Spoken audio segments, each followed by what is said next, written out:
Allah yang mengasihi kita, akan kita respon dengan kesungguhan mengasihinya, dengan segenap hati, dengan segenap jiwa, dan dengan segenap akal budi, di dalam segala keadaan.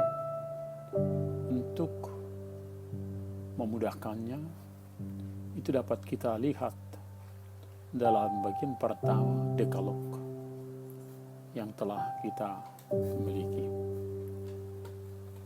Selamat hari Minggu Okuli, Bapak, Ibu, saudara-saudara, dan anak-anak kami yang dikasihi Kristus Yesus Immanuel. Mari kita berdoa.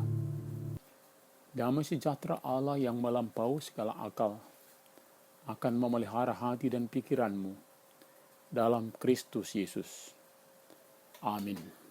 Firman Tuhan di hari Minggu ini tertulis dalam Keluaran 20 ayat 1 sampai dengan 11. Lalu Allah mengucapkan segala firman ini. Akulah Tuhan Allahmu yang membawa engkau keluar dari tanah Mesir, dari tempat perbudakan. Jangan ada padamu Allah lain di hadapanku. Jangan membuat bagimu patung yang menyerupai apapun yang ada di langit di atas, atau yang ada di bumi di bawah, atau yang ada dalam air di bawah bumi. Jangan sujud menyembah kepadanya atau beribadah kepadanya. Sebab aku Tuhan Allahmu adalah Allah yang cemburu, yang membalaskan kesalahan bapa kepada anak-anaknya, kepada keturunan yang ketiga dan keempat dari orang-orang yang membenci aku. Tetapi aku menunjukkan kasih setia kepada beribu-ribu orang, yaitu mereka yang mengasihi aku dan yang berpegang pada perintah-perintahku. Jangan menyebut nama Tuhan Allahmu dengan sembarangan, sebab Tuhan akan memandang bersalah orang yang menyebut namanya dengan sembarangan. Ingatlah dan kuduskanlah hari Sabat. 6 hari lamanya engkau akan bekerja dan melakukan segala pekerjaan. Tetapi pada hari ke-7 adalah hari Sabat Tuhan Allahmu.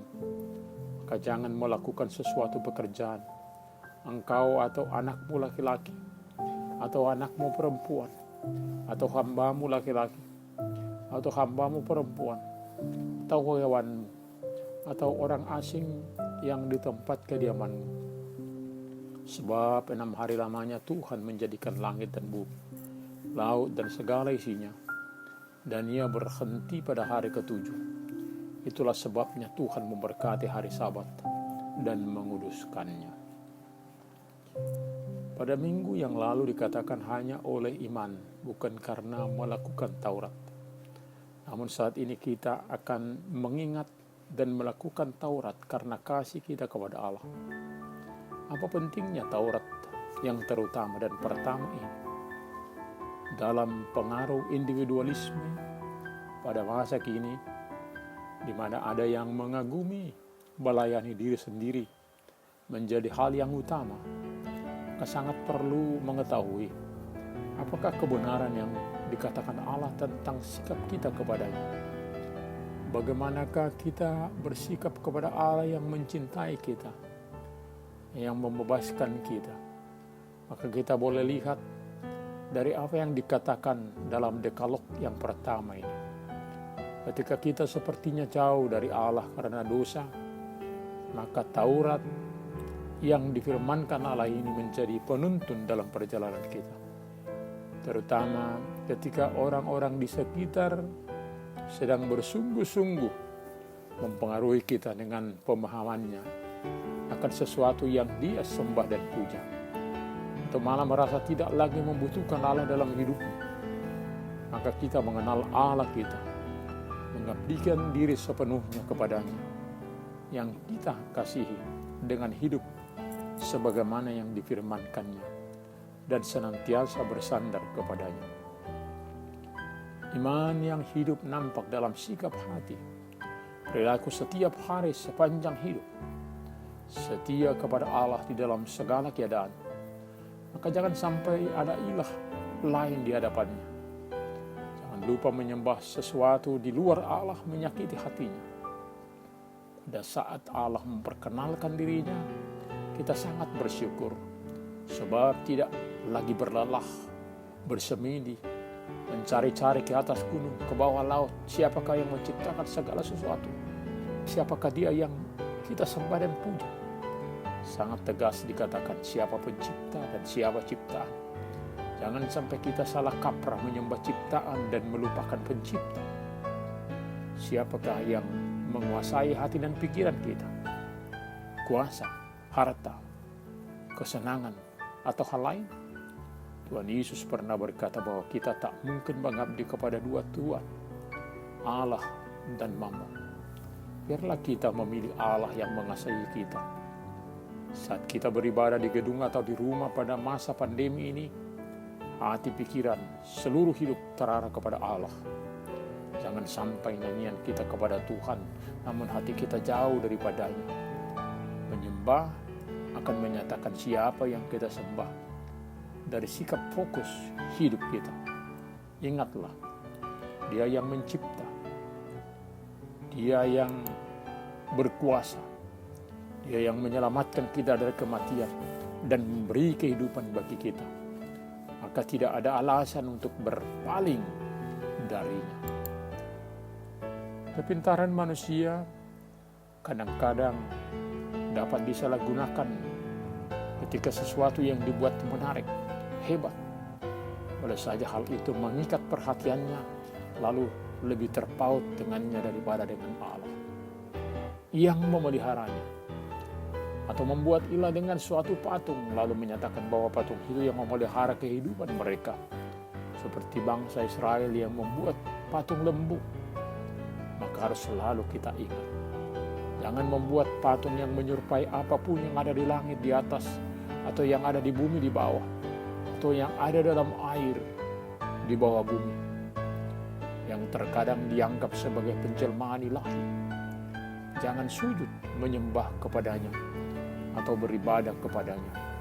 Sebab Tuhan Allah adalah Allah yang cemburu, yang membalaskan kesalahan bapa kepada anak-anaknya, pada keturunan yang ketiga dan keempat dari orang-orang yang membencinya, tetapi menunjukkan kasih setia kepada beribu-ribu orang, yaitu mereka yang mengasihinya dan yang berpegang pada perintah-perintahnya. Dengan memahami sikap Allah ini, kita akan menyerahkan diri kita secara utuh kepadanya dan selalu waspada, sebab dosa dapat mewaris dari satu generasi ke generasi berikut. Memang balas kasihan Tuhan lebih besar dari kecenderungan manusia akan berdosa, sehingga mengasihi beribu-ribu orang yang mengasihinya. Patung, kuburan, dan pohon besar, dan yang lain-lain jangan sampai menakut-nakuti kita, sehingga dengan keadaan ini membuat kita tertindas lalu memperlakukannya penuh kebaikan. Di langit, di bumi, atau dimanapun, Allah lah yang patut disembah. Sering dalam kebiasaan ada orang yang kaget, dapat untung selalu cepat mengatakan Yesus. Sangat indah bila seseorang itu konsisten hidup bersama Tuhan. Jangan sampai dia sudah menyimpang dari kebersamaan dengan Tuhan, namun masih selalu dengan latah berkata Yesus. Saat ini kita akan ingat untuk terbiasa memanggil Tuhan yang kita kasihi dengan benar pada waktu senang atau susah. Tidak dengan sembrono memanggil namanya seperti bermain-main dalam suatu permainan, sebagai lawakan, pelecehan, juga dalam kemarahan, mengumpat, menyumpah, atau memakai dengan namanya, menipu untuk suatu keuntungan. Perilaku ini tidak tepat. Dalam kasih kita kepada Allah, maka tutur kata kita, ungkapan-ungkapan kita, senantiasa menjadi ungkapan untuk memuliakannya. Sebagai keluarga Allah, apa yang kita lakukan dalam keseharian kita juga sangat menentukan apakah sedang memuliakan namanya atau sedang mempermalukan namanya. Sangat tepat apa yang tertulis dalam firman-Nya. Tuhan mengenal siapa kepunyaannya. Dan setiap orang yang menyebut namanya hendaklah meninggalkan kejahatan. Biarlah hati, pikiran, tindakan kita adalah sebagaimana Kristus hidup dalam diri kita. Tuhan Yesus pernah berkata, sabat untuk manusia, bukan manusia untuk sabat. Dan dialah Tuhan atas hari sabat. Kita merayakan hari ke-7 yang kita yakini sebagai hari kebangkitan Tuhan Yesus. Tuhan atas hari sabat. Lalu sabat, hari istirahat yang kita rayakan di hari sukacita, yakni hari Minggu. Menjadi kesempatan bagi semua untuk menyatakan kebaikan-kebaikannya, baik di dalam ibadah di gedung gereja maupun di berbagai tempat melalui Zoom, sebagai tanda kita milik Kristus yang telah menebus kita menjadi miliknya. Kematian dan kebangkitan Yesus Kristus yang memberikan keselamatan bagi kita persaksikan setiap hari, dan secara khusus kusyuk kita ungkapkan di hari Minggu. Menarik juga apa yang dikatakan para martir, jawaban terhadap kekaisaran Romawi yang melarang mereka beribadah pada hari Minggu. Tanpa merayakan hari Tuhan, kami tidak dapat hidup. Sebagaimana perjuangan orang Israel keluar dari Mesir untuk beribadah kepada Allah. Pada hari Senin sampai Jumat atau Sabtu kita bekerja keras, membangun masa depan, menikmati kehidupan bersama teman dan keluarga. Tapi pada hari Minggu kita akan nikmati untuk bersyukur kepadanya, bersama-sama mendengar dan mengaminkan firman-Nya, berdua bersama muliakan namanya. Setelah bekerja bergelut dalam berbagai persoalan selama 6 hari, lalu pada hari Minggu kita diundang untuk diberi kelegaan, sukacita, kita dikuatkan, dihiburkan, serta dianugerahkan dengan damai sejahtera. Dalam perputaran bumi, maka di seluruh dunia selama 24 jam akan terdengar suara sukacita Minggu. Di belahan lain mungkin sedang tertidur pulas, di belahan ini sudah terdengar ibadah pujian Minggu. Hari Sabat ini juga menjadi lambang tanah yang dijanjikan, melambangkan istirahat kekal sesudah umat percaya menjalani jerih payah di bumi ini. Amin. Kita berdoa. Terima kasih Bapa yang mengasihi kami. Biarlah kami merespon kebaikan-Mu dengan iman, dengan tetap setia di dalam aturan yang Engkau berikan. Adalah sulit bila mana kami melakukan Taurat-Mu dari diri kami sendiri. Roh Kuduslah yang menuntun kami, membimbing dan memberi kami kekuatan boleh melakukan Taurat-Mu. Terima kasih Bapa. Hanya di dalam nama Tuhan Yesus Kristus kami berdoa. Amin.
terimalah berkat Tuhan. Tuhan memberkati engkau dan melindungi engkau. Tuhan menyinari engkau dengan wajahnya dan memberi engkau kasih karunia. Tuhan menghadapkan wajahnya kepadamu dan memberi engkau damai sejahtera. Amin.